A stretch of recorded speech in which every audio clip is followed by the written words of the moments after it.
Hi, this is Dirt Farmer Maggie from dirtfarmerj.com.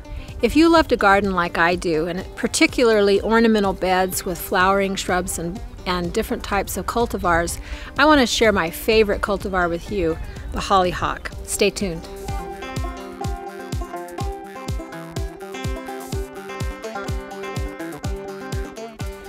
This is a hollyhock plant, and they are called a short-lived perennial not because this particular plant is necessarily going to come back next year, but all these seed pods that are on the plant are going to drop seeds, and that's what's going to spring up come the spring next year.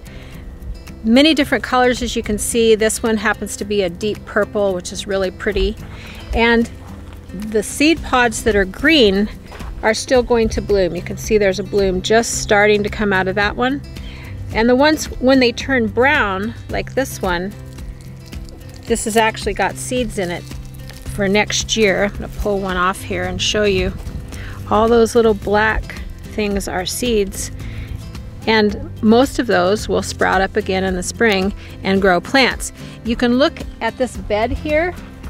This bed probably started out with 2 hollyhocks in it, and all of these green big broadleaf plants are all hollyhocks, and so they are very prolific, which if you're a gardener that doesn't like to go to the garden store all the time and buy new plants, this is a great plant to use because it will self-seed and continue to grow and fill up a bed nicely, just like this one has. There's sort of a disagreement in gardeners about whether or not you can transplant hollyhocks, but these were all transplanted this year from another bed in the yard because they had overgrown that bed, and I thought, I'm just going to see if they'll transplant, and they transplanted just fine. So with some care and a nice good root ball, you can transplant hollyhocks. Since we have a fairly large property, we have a lot of landscape to maintain, and we sort of come from the standpoint of doing a naturalization landscape. So a lot of these flowers in here were just tossed in from seed. There's some weeds that have gotten in there, but you can see quite a few hollyhock plants of different colors. There's pink ones, deeper pink over there.